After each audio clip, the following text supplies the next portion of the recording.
তোমার সেই বান্ধবীর কি খবর? কোন বন্ধু? আমার কয়টা বান্ধবী? কি আর কথা বলছো? হ্যাঁ, তো আমি তো তার কথাই জানি। আমাকে কি ডেকেছিলে? দেখেছিলাম বাবা। তা কি করছিলে তুমি? এই তো ফকরির কাছে একটু পড়ালেখা করছিলাম। তুমি জানো, জুম্মা শুধু একটা নামাজ না, এটা আল্লাহর বিশেষ ডাকে সাড়া দেওয়া। পবিত্র কোরআনে আল্লাহ তাআলা বলেছেন, হে মুমিনগণ, যখন জুম্মার দিনে আজান দেওয়া হয় তখন তোমরা আল্লাহকে স্মরণের দিকে ধাবিত হও।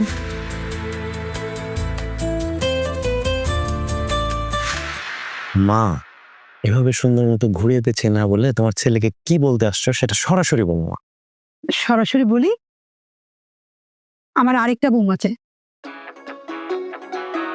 মানে তোমার আরেকটা বউ মানে তোমার বড় ছেলের বউ আছে, সূর্য ভাই, তাকে তো বড় ছেলে হিসেবে দেখো, সেও বিয়ে করছে, সেই বউ আছে, তাহলে তোমার আর কিসের বউ লাগবে বলো তো? তোর বউ চাই। আম্মা বাদ দাও, কাজ করতেছি। হ্যাঁ, কেন? আমি খারাপ কি বলেছি? না না, তুমি খারাপ কিছুই বলনি। দেখো মা, আল্লাহ তাআলা যেদিন হুকুম করবে ইনশাআল্লাহ সেদিন সব কিছু হয়ে যাবে, ঠিক আছে? টেনশন করো না। কিন্তু তোরও তো ইচ্ছা থাকতে হবে। আচ্ছা বাবা, বল না, এই তোর কি কাউকে পছন্দ আছে? আম্মা, কাজ করছি, আর সময় হলে আমি তোমাকে জানাবো ইনশাআল্লাহ। হ্যাঁ, মেয়েটা কেমন? উফ মা, কি শুরু করলা তুমি, বলো তো? আচ্ছা থাক, জিজ্ঞেস করবো না। বল না বাবা, মেয়েটার দেখতে কেমন? ধুর মা, কি শুরু করলা তুমি, বলো তো? হ্যাঁ, শুরু তো করবোই। আমি একা একা সারাদিন বাসায় থাকি, আমি বুঝি আমার কাছে কেমন লাগে। আমার জায়গায় যদি তুই থাকতি তাহলে তুই বুঝতে তোর কেমন লাগতো। মা বিশ্বাস করো, আমি না এক বিন্দু মাত্র বুঝতে চাই না কেমন লাগতো, ঠিক আছে? আমি তো তোমাকে খুব ভালো মতো বললাম, আল্লাহ তাআলা যেদিন হুকুম করবে ইনশাআল্লাহ সেদিন সবকিছু হবে। এখন আমি কাজ করছি, আমাকে কাজটা করতে দাও মা, প্লিজ। কর, তুই ভালো করে শুধু কাজই করে যা, বিয়ে করতে হবে না। আমি কি খারাপ কথা বললাম মা? আমি শুধুমাত্র বলেছি আল্লাহ যেদিন হুকুম করবে ইনশাআল্লাহ সেদিন সবকিছু হবে। আরে দের।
স্যার,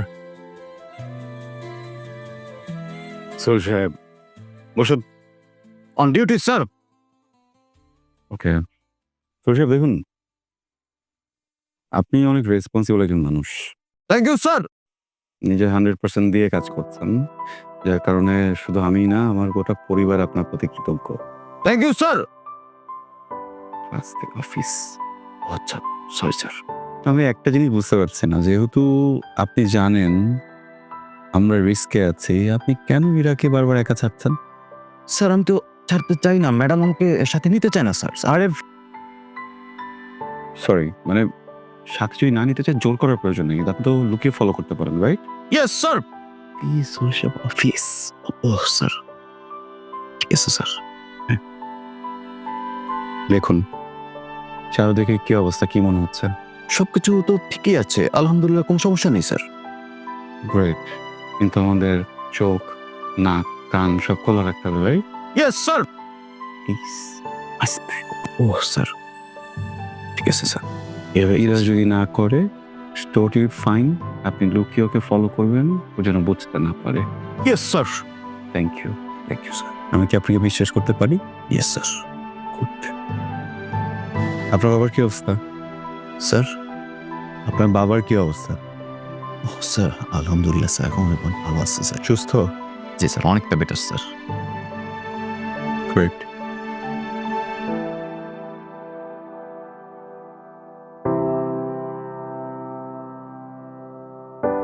সরি, আমি তো খাম খুঁজে পাচ্ছি না। সরষে প্লিজ এটা স্যার কাকে দেবো স্যার?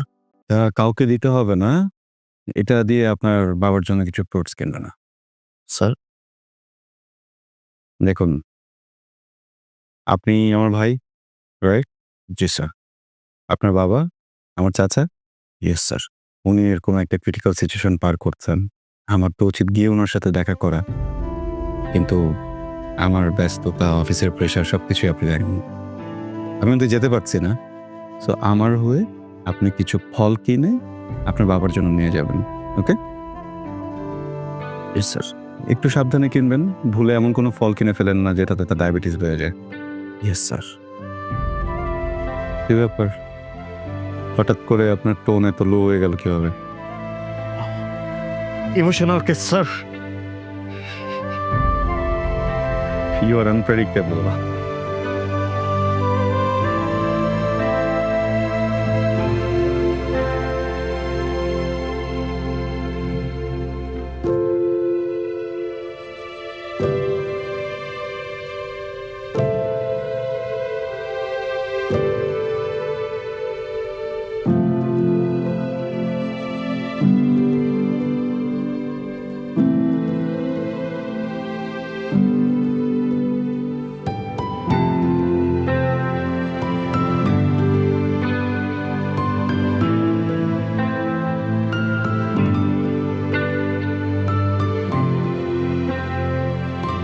আসসালামু আলাইকুম বড় আপু, কেমন আছেন? ওয়ালাইকুম আসসালাম, আলহামদুলিল্লাহ ভালো আছে। বসো। আপনার শরীর কেমন আছে? আলহামদুলিল্লাহ ভালো আছি মা। তুমি কেমন আছো? আলহামদুলিল্লাহ, আল্লাহ ভালো রেখেছেন। তুমি তো এই বুড়ো ছেলের কথা একদম ভুলেই গিয়েছো। কি যে বলেন বড় আব্বু, আপনাকে কি ভোলা যায়? এটা কখনো সম্ভব না। শোনো মা, আমরা সামাজিক জীব, আমাদের খেয়াল রাখতে হবে যাতে আত্মীয়তার সম্পর্ক ঠিক থাকে। হাদিসে বর্ণিত আছে, যে ব্যক্তি তার রিজিক বৃদ্ধি করতে চায়, আয়ু দীর্ঘ করতে চায়, সে যেন আত্মীয়তার সম্পর্ক রক্ষা করে। জি বড় আব্বু। তা তোমার অফিস কেমন চলছে? আলহামদুলিল্লাহ খুব ভালো। কোনো কাজই ছোট না। তুমি যদি সততায় 100-তে 100 হও, তাহলে সেই সততার প্রতিদান তুমি পাবেই। আমি তো আমার শতভাগ দিয়ে সততা নিয়ে কাজ করছি, বাকিটা উপরওয়ালা ভালো জানেন। আমার জন্য দোয়া করবেন। আমি সবসময় তোমাদের জন্য দোয়া করি। আমার তো এখন আর কোনো কাজ নেই তোমাদের জন্য দোয়া করা ছাড়া। আমি চাই তোমাদের সাফল্য দেখে তারপর যেন আমি মরতে পারি। এসব কি কথা বড় আব্বু? এটা আর কখনো বলবেন না। এমনিতেই আপনাকে নিয়ে আমাদের খুব দুশ্চিন্তা হয়। না মা, মৃত্যুর কথা সবসময় চিন্তা করতে হয়। মৃত্যুর কথা তুমি যত বেশি ভাববে, তত পাপ, অন্যায় সব থেকে দূরে থাকতে পারবে। সেটা অবশ্য ঠিক বলেছেন। হাদিসে বর্ণিত আছে, তোমরা বেশি বেশি মৃত্যুর কথা স্মরণ করো, কারণ এটা ভোগ বিলাসকে ধ্বংস করে। আল্লাহ যেন আমাদের সকলকে ইহকালের সকল পাপ এবং লোভ থেকে মুক্ত রাখেন। আমিন। আমি শোনো মা, তুমি রাতে খাওয়া দাওয়া করে যাবে। হ্যাঁ, আর শোনো, ওই যে তোমার যে একটা স্পেশাল রান্না আছে সর্ষে ইলিশ, সেটা তো অনেকদিন খাওয়া হয় না। তাহলে এই বুড়ো ছেলের জন্য সেই রান্নাটা করে নিয়ে আসবে। কি যে বলেন বড় আব্বু। আচ্ছা ঠিক আছে, আমি সামনে ছুটির দিনে আপনার জন্য রান্না করে নিয়ে আসবো ইনশাল্লাহ। ইনশাল্লাহ। আরে যাওয়ার আগে তোমার বড় আম্মার সাথে দেখা করে যাও। কি হয়েছে বড় আম্মুর? কোনো সমস্যা? কিছু হয়নি, আমাকে বলেছে তোমাকে যেন তার কাছে পাঠাই। ও আচ্ছা, আমি আরো ভয় পেয়ে গিয়েছিলাম। ঠিক আছে, বড় আম্মু এখন কোথায় আছে? কোথায় হবে? রুমেই হবে, অথবা ছাদে হয়তো খোলা হাওয়ায় বসে আছে। ঠিক আছে বড় আব্বু, তাহলে আমি আজকে উঠি, যাওয়ার আগে বড় আম্মুর সাথে দেখা করে যাব। আসসালামু আলাইকুম। ওয়ালাইকুম আসসালাম মা।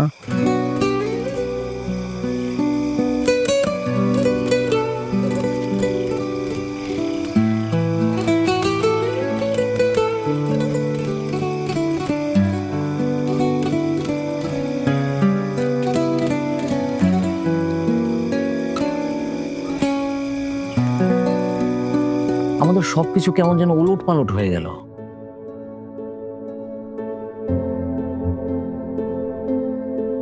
ভাগ্যের উপর তো কারো কোনো হাত নেই বাবা। আমি তো কিছুই করতে পারছি না।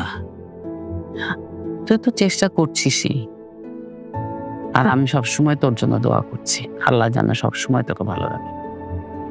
আমি বাজারটাও ঠিক মতো করতে পারছি না। তুমি কি খাচ্ছ না খাচ্ছ, তোমার পছন্দের কোনো খাবার তুমি রান্না করতে পারছো না, আমি তোমাকে কোনো সাহায্য করতে পারছি না মা। বাবা, রিজিকের মালিক হচ্ছেন আল্লাহ। আল্লাহ রিজিকে যখন যেটা রেখেছেন তখন সেটাই খাবো। তারপরও তো আল্লাহর কাছে লাখ লাখ শুকরিয়া, আল্লাহ আমাদের রিজিক বন্ধ করে দেন। আলহামদুলিল্লাহ। আচ্ছা, এই বৌমা কেমন আছে রে? হঠাৎ এ কথা বলছো কেন মা? না, এমনি বললাম। পরের বাড়ির মেয়ে তো, তোর সাথে ঠিক মতো মানিয়ে নিতে পারছি কিনা সেই জন্য। না না মা, সব ঠিকঠাক আছে। আলহামদুলিল্লাহ, ঠিক থাকলে তো খুবই ভালো। মা, তুমি হঠাৎ করে এসব কথা বলছো কেন? মানুষের হায়াতের তো কোনো ঠিক নেই, কখন যে ফুরিয়ে যায় সেটা কেউই বলতে পারবে না। মৃত্যু হচ্ছে পৃথিবীতে সবচেয়ে সত্য, আর এই মৃত্যুর স্বাদ প্রত্যেকটা প্রাণীকেই গ্রহণ করতে হবে। হ্যাঁ, তা তো হবেই। আচ্ছা, তোর চাকরির কি খবর রে? ব্যাটে বলে মিলছে না মা। আমি তো চেষ্টা করে যাচ্ছি, এখানে দৌড়াচ্ছি ওইখানে দৌড়াচ্ছি, ইন্টারভিউ দিচ্ছি। মা, তুমি একটু দোয়া করো। আমার বিশ্বাস ইনশাআল্লাহ আমার ভালো কিছু একটা হবে। ইনশাআল্লাহ, আমি সব সময় দোয়া করছি। ইনশাআল্লাহ আল্লাহ অবশ্যই একটা ব্যবস্থা করবে। তুই কি চা খাবি? চা? মা, তোমার মনে আছে আমরা তিনজন চায়ে 3 রকম চিনি খেতাম? সেটাকে আর এত সহজে ভুলে যাবো বাবা? শুধু 3 জন 3 রকমের চায়ে চিনিই খেতিস না, 3 জনকে 3 রকম ভাবে আমাকে ডিম ভেজে দিতে হতো। তুই খেতি কুসুম শক্ত ডিম, লিমু খেত কুসুম নরম ডিম, আর তোর বাবা উনি তো আবার 1 কাঠি উপরে, তাকে আবার পেঁয়াজ মরিচ দিয়ে ডিম ভেজে দিতে হতো। এখন আর কি, এখন আমার কোনো কাজও নেই, চাও বানাতে হয় না, ডিমও ভাজতে হয় না। কেন মা, তুমি এখন আমার জন্য করবে? না বাবা, তোর জন্য তোর বউ আছে, আমার এখন ছুটি।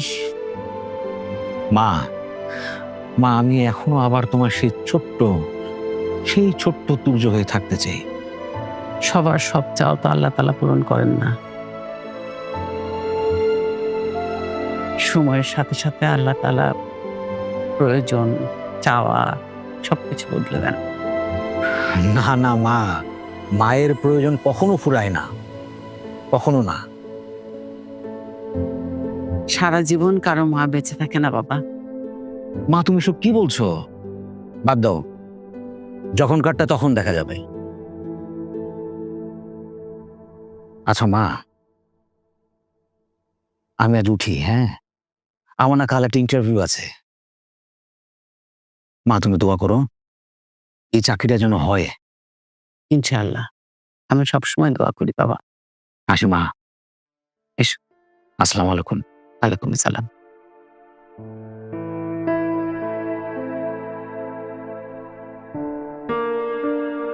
আসসালামু আলাইকুম চাচা। ওয়ালাইকুম আসসালাম রবিউল। কেমন আছো তুমি রবিউল? ভালো আছি। তোমার উত্তরে তো শুক্রিয়া নেই। আলহামদুলিল্লাহ চাচা, ভালো আছি। তা তুমি আমাকে এড়িয়ে এড়িয়ে চলতেছো কেন? না চাচা, আমি তো দেখা সাক্ষাৎ করতেই চাই। আপনি তো ব্যস্ত থাকেন না, অনেক চাপ না আপনার উপর। কই, আমি তো এখন ব্যস্ত থাকি না, আমি তো বাসাতেই থাকি। বই পড়ি, না হয় কোরআন তেলাওয়াত করি, না হয় ওই যে ছাদে গাছের পরিচর্যা করি। তুমি তো আমার সাথে দেখা হলেই দূর দিয়ে এড়িয়ে চলে যাও। কি ব্যাপার কি? না চাচা, ঠিকঠাক আছে সবকিছু। আর তোমার চাকরি বাকরির কি অবস্থা? চাকরিটার কথা চাচা কই নি না, বুঝছেন? এইটা মুড চালাইছি আমার ব্রেনের দিয়ে, আমি এটার কথা কই নি না। ওই চাকরি আমার দেউতো না। তোমাকে একটা চাকরি দিলাম আমি ঠিক করে, সেটাও তুমি করলা না। এখন আবার বলতেছো চাকরি তোমার সাথে যাই না। শোনো, তোমার যোগ্যতা অনুযায়ী তো চাকরি হবে নাকি? চাচা না, আমার যোগ্যতা কি? আমি তো সবার চেয়ে বেশি যোগ্য। কারণ কি? আমি তো ওসমান চৌধুরীর ভাতিজা, তাই না? এর চেয়ে বড় যোগ্যতা আর কিছু লাগে? একটা মালিক পক্ষের লোক যদি মানে যোগ্যতার বুকে তাইলে হইব। আপনি আমার দইটা একটা বড় চেয়ারে বয় দেন না। শোনো, এটাই তো সমস্যা।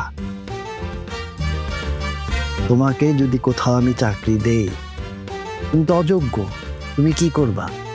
ওই তোমার অধীনস্থ যোগ্য লোকগুলাকে অযোগ্য প্রমাণ করবা। এতে তো ওই যোগ্য লোকগুলার অসম্মান হবে। আমি করতাম না চাকরি, চাকরি আমার তো হইতো না। আপনি একটা কাম করেন, আপনি আমার জোর করে দেন, একটা ব্যবসা ধরা দেন। জোর করে ব্যবসা? আচ্ছা ঠিক আছে, ব্যবসা করবা। কি ধরনের ব্যবসা করতে চাও বলো?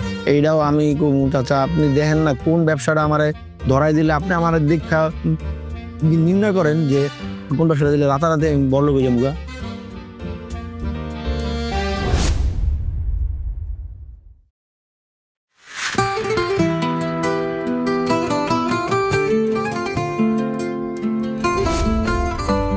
আমি অনেক লাকি আমার জীবনে তোমার মতো একজন মানুষ আছে যে আমার ছোট ছোট ভুলগুলোকে শুধরে দিতে পারে। উফ ভাইয়া, আপনি কি এখন আমার টিচার নাকি? অবশ্য আমার লাইফের গাইডলাইন নিতেই পারেন, এটা অবশ্য বেশ হয়। ছোটবেলার পিচ্ছি মেয়েটা অনেক বেশি কথা শিখেছে না? ইরা আর আবরারের বিয়ে নিয়ে আমি সত্যিই খুব আনন্দিত। এটা হলে আমার চেয়ে বেশি খুশি আর কেউ হবে। স্যার ডাকলেন? জি জি, দেখুন, আমি বেশ কিছুদিন থেকে নোটিস করছি আমাদের শহরে গ্রামে বিভিন্ন কারণে অকারণে বিভিন্ন অজুহাতে আমরা গাছ কেটে ফেলছি।